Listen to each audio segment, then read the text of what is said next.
A man who never spent a single day in medical school somehow stepped onto a warship and performed open chest surgery on critically wounded soldiers. Even more unbelievable, the operation was a success. He saved the lives of 16 injured men. His name was Ferdinand Waldo Damara Jr., a man later known as the greatest imposter in history. Damara was born on the 21st of December, 1921, in Lawrence, Massachusetts, into an ordinary American family. His father worked as a movie theater projectionist. During his childhood, the family lived a fairly comfortable life. But when the Great Depression hit, the family business collapsed, and their home was eventually taken away. From that moment, young Damara learned a lesson that would shape his entire life. Social status was fragile, and a person's identity could even be borrowed by someone else. At the age of 16, he left his hometown and entered a Trappist monastery in Rhode Island. It was one of the strictest religious communities in the world, but monastic life was never meant for him.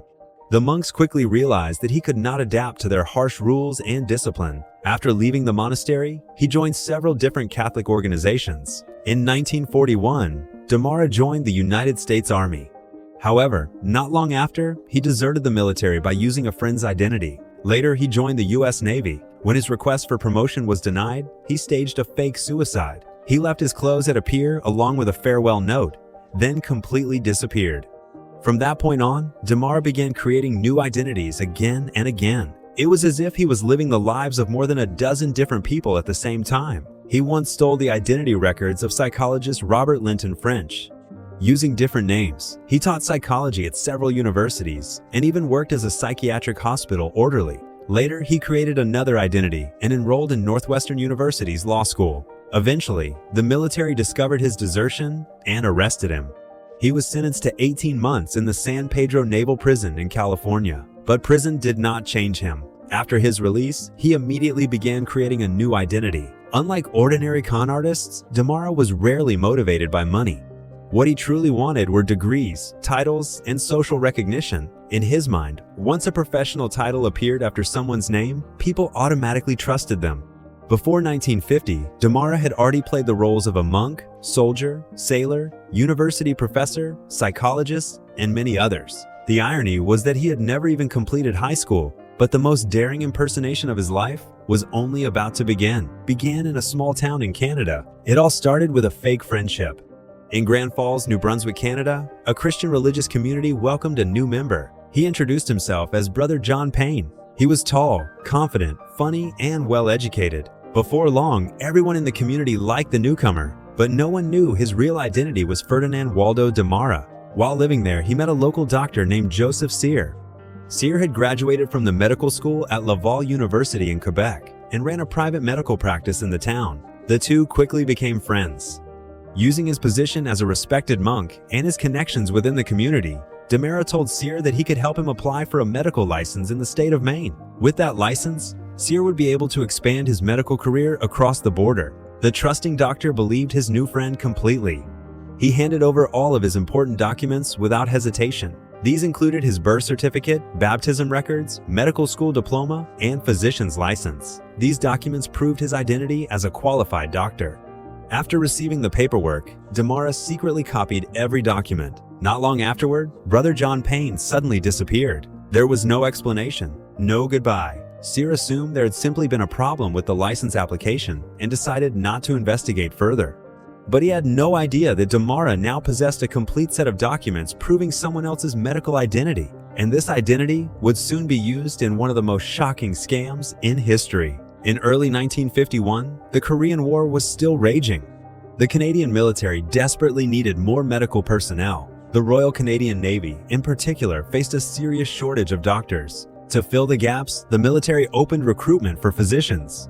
At the time, applicants with professional credentials usually did not face extremely strict background checks. In March 1951, at a recruitment station in St. John, New Brunswick, Canada, a tall and confident doctor walked in. He introduced himself as Joseph Cyr. Every document he carried appeared to be completely authentic, and that was what made Damara's deception so dangerous. He did not forge documents. The degrees, licenses, and certificates were all real. The only thing that was fake was the person using them. Soon, Ferdinand Waldo Damara successfully joined the Royal Canadian Navy under the identity of Joseph Cyr. He was given the rank of lieutenant and appointed as a naval medical officer. Shortly afterward, he was assigned to work at the medical station at HMCS Stadacona Naval Base in Halifax. There, he was surrounded by doctors who had received years of professional training. Any serious medical question could expose him instantly. Yet Damara somehow managed to keep his secret hidden until a new assignment arrived. This time, his deception entered its most dangerous stage. Lieutenant Joseph Cyr was assigned as the only medical officer aboard the Canadian destroyer HMCS Cayuga. The ship was preparing to sail toward the Korean War. In June 1951, Damara stepped aboard the Cayuga. The ship was a tribal-class destroyer preparing for its second Korean War deployment. There were about 250 crew members aboard, and he was the only doctor responsible for their health and survival. For the next several months, every sailor's life would depend on a man who was not actually a doctor. During the journey toward Korea, Damara faced his first real test. Captain James Plomer developed a severe tooth infection and needed an immediate extraction. But Damara had never pulled a tooth in his life. If he could not even handle a simple dental procedure, his secret would be exposed. So he used the method he knew best. He locked himself inside his cabin and spent the night studying dental textbooks. The next day, following the instructions he had memorized, he gave the captain local anesthesia. Then, he successfully removed the infected tooth. Captain Plomer was extremely satisfied with the result.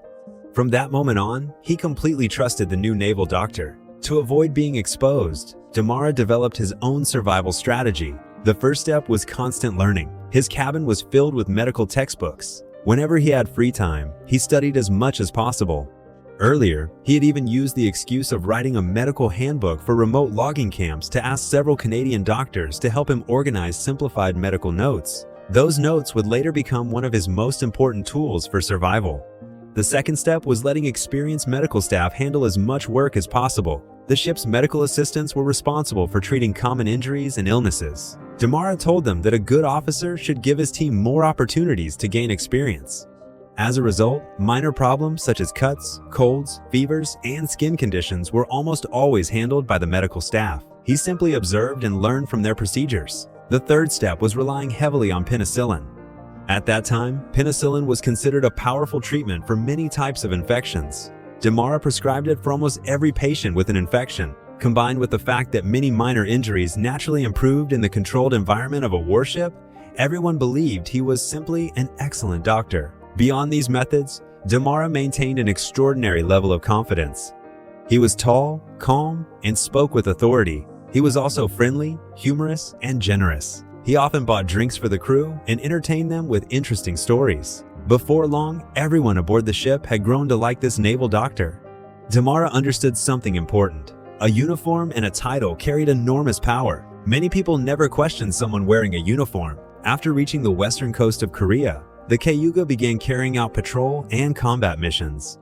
The area was filled with nighttime landings and guerrilla fighting. Large numbers of wounded soldiers were constantly brought aboard the ship for treatment. During the first few weeks, Damara managed to avoid any serious problems. Seasickness, minor injuries, and infections were all handled successfully. Then, in September 1951, a small Korean fishing boat slowly approached the Cayuga. Inside were badly wounded soldiers. The biggest challenge of Damara's life had finally arrived. The 16 South Korean soldiers had just survived a failed raid. They had been struggling at sea for several hours. Some were screaming in pain. Others had already lost consciousness. Every bandage covering their bodies was soaked with blood. One by one, the wounded soldiers were carried onto the warship. Every person on board looked toward the only doctor they had. Damara took one look at the injuries, and his heart sank. 13 of the men were not in immediate danger. They only needed wound cleaning, stitches, pain medication, and penicillin. Those procedures could easily be handled by the medical staff. But the remaining 3 soldiers were hanging between life and death. One had been shot in the chest.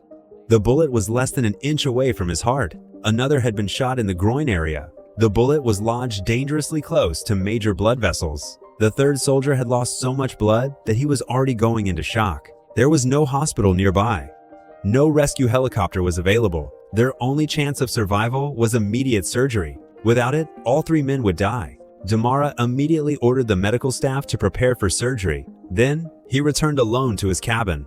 He opened surgical textbooks and desperately studied every step of the procedures. Anesthesia, incisions, stopping bleeding, stitching wounds.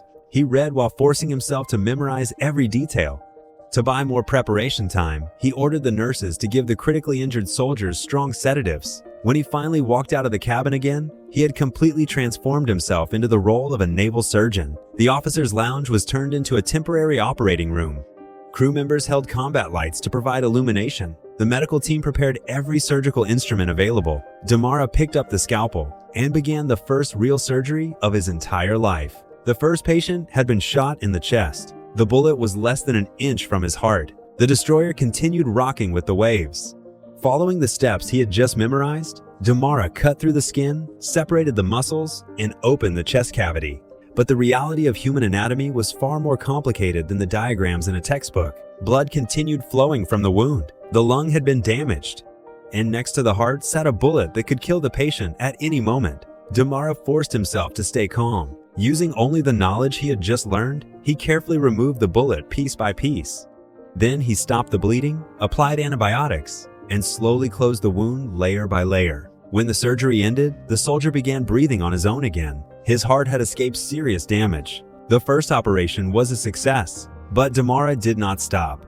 The second critically wounded soldier was next. The bullet was lodged near the groin area, where countless major blood vessels were located. One small mistake could have caused him to die instantly. Damara carefully avoided the important blood vessels and eventually removed the bullet successfully. The third soldier had already fallen into shock because of severe blood loss. Damara immediately arranged a blood transfusion and managed to pull him back from the edge of death. After that, he treated the remaining 13 wounded soldiers. He cleaned their wounds, stitched injuries, stabilized fractures, and administered penicillin. He continued working until the final patient had received treatment. In the end, all 16 wounded soldiers survived. Not a single person died aboard the warship. Later, the 3 most seriously injured soldiers were transferred to a hospital on land. They all eventually recovered. The entire fleet was stunned. The story of the naval doctor who performed chest surgery and removed a bullet from beside a soldier's heart quickly spread throughout the military.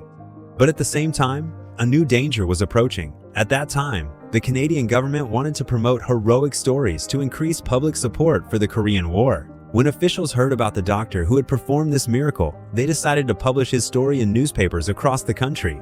Damara strongly opposed the idea because he knew that once his photograph became public, his entire deception would collapse. But the publicity campaign continued anyway. Heroic military Dr. Joseph Cyr soon appeared on the front pages of major Canadian newspapers. Meanwhile, the real Joseph Cyr was still running his medical practice back home. When Cyr's mother saw the newspaper report, her first reaction was confusion. She knew her son had never joined the military. When the real Joseph Cyr read the article, he immediately understood what had happened. The tall and humorous doctor described in the newspaper reminded him of the monk John Payne, who had mysteriously disappeared years earlier. He immediately reported the situation to the authorities. The Royal Canadian Navy was thrown into panic. If the accusation was true, it meant they had not only recruited a fake doctor, but it also placed the lives of more than 200 sailors aboard a warship in the hands of a complete imposter. At the end of October 1951, an urgent message arrived aboard the Cayuga. The message contained one simple order: immediately verify the true identity of naval doctor Joseph Cyr. When Captain James Plomer read the message, he refused to believe it. After all, this man had personally treated him. He had removed his infected tooth, and he had saved the lives of 16 critically wounded soldiers. The captain even publicly stated that there was no way this man could be a fraud. But military orders had to be followed. Eventually, Damara was forced to undergo an investigation. When he faced the real Joseph Cyr, there was no longer any way to continue the deception. The official investigation quickly confirmed the truth. The real Joseph Cyr had been practicing medicine in New Brunswick the entire time. The naval doctor aboard the Cayuga was actually an American named Ferdinand Waldo Damara Jr. He had no medical degree.